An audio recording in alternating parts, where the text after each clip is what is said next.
There are about 30 people, it looks like, who are homeless right now. Could be more. And of the 30, there are about 8 or so who are elderly.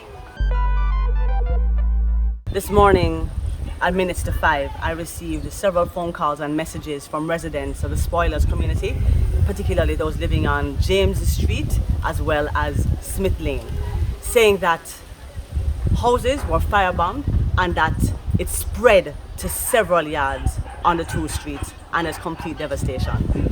When I came down, I saw the firemen and the police working together with the community to out the fires, and I recognized that we had 6 yards completely burned down. 6 yards completely burned down. And when I asked the residents, did you were able to save anything? They said no, because as we were pulling out, they recognized that the fire was happening. We heard a barrage of gunshots and they ran for their lives.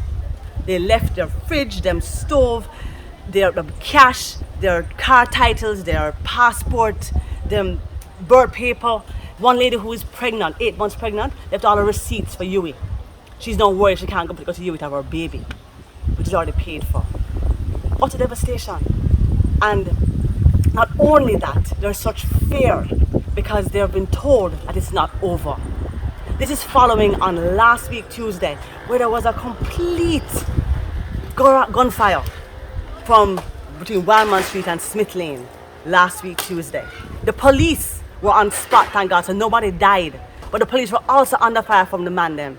It's the kind of thing where it recognized that people who live here, so, know this is all part of the same strategy. And they are fearful.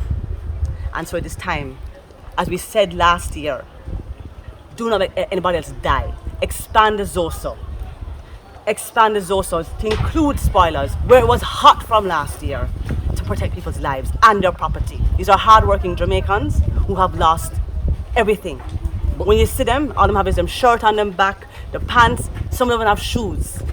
In a rough estimate, how many persons are homeless at this time? Based on my preliminary investigations, and I have not finished yet, there are about 30 people, it looks like, who are homeless right now. Could be more. And of the 30, there are about 8 or so who are elderly. There are about 12 or so who are children, ranging from I think 18 months to about 16, and preparing for back to school and just completely traumatized, bawling because they've lost everything.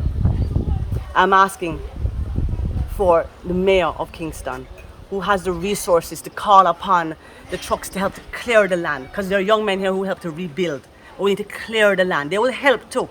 I'm asking for the relief programs to come and help them with mattresses, with food, a little cash today, so that people can just have something to eat, because their money burned up in their homes. These are hardworking Jamaicans, literally, no lie. I'm asking for the Minister of Social Security, Labour and Social Security, Minister Samuda, to send the social workers here to look at what is required. Send the mattresses, organize with the hardware store so they can rebuild.